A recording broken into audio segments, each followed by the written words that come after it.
அளவில் மாபெரும் வசூலை குவித்த இந்திய திரைப்படம் தங்கல். இந்த திரைப்படத்தின் இயக்குனர் நிதேஷ் திவாரி தற்போது ரன்பீர் கபூர், யாஷ், சாய் பல்லவி ஆகியோரை வைத்து ராமாயணா திரைப்படத்தை இயக்கி வருகிறார். இதற்கான ப்ரோமோ வீடியோ ஒன்றை அண்மையில் படக்குழு வெளியிட்டது. இந்தியாவின் பெரும் புராண இதிகாசமான ராமாயணத்தை தழுவி எடுக்கப்பட்ட இந்த திரைப்படத்திற்கு ஆஸ்கார் விருது வென்ற ஹாலிவுட் இசையமைப்பாளர் ஹான்ஸ் சிம்மரும் ஏஆர் ரஹ்மானும் இசையமைத்துள்ளனர். 2 ஆஸ்கார் நாயகர்கள் ஒரே திரைப்படத்தில் இணைந்துள்ளதால் ரசிகர்கள் மத்தியில் எதிர்பார்ப்பு எகிரியுள்ளது.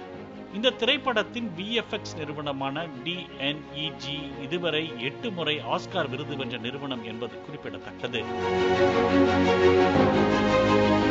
ராமர் கதாபாத்திரத்தில் ரன்பீர் கபூரும், ராவணன் கதாபாத்திரத்தில் யாஷும், சீதை கதாபாத்திரத்தில் சாய் பல்லவியும், அனுமன் கதாபாத்திரத்தில் சன்னி தியோலும் நடிக்கின்றனர்.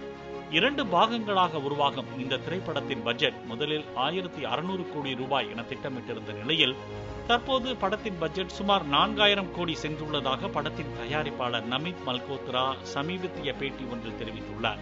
இதன் மூலம் இந்திய அளவில் அதிக பட்ஜெட்டில் உருவாகும் திரைப்படம் என்ற பெருமையை ராமாயணா பெற்றுள்ளது.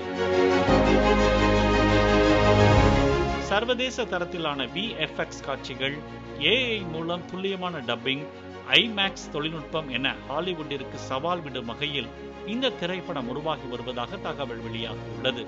இதுவரை ரசிகர்கள் காணாத தரத்தில் படத்தின் விஷுவல் இருக்க வேண்டும் என்பதில் தயாரிப்பாளர் விடாப்பிடியாக இருப்பதாக கூறப்படுகிறது. ராமாயணா படத்தின் முதல் பாகம் 2026ஆம் ஆண்டு தீபாவளிக்கும், படத்தின் 2ஆம் பாகம் 2027ஆம் ஆண்டு தீபாவளிக்கும் திரையரங்குகளில் வெளியாக உள்ளன. பிளே ஸ்டோர் மற்றும் ஆப் ஸ்டோரில் இருந்து பாலிமர் செயலியை QR கோடு மூலம் பதிவிறக்கம் செய்யுங்கள். செய்திகளை உடனுக்குடன் பெறுங்கள்.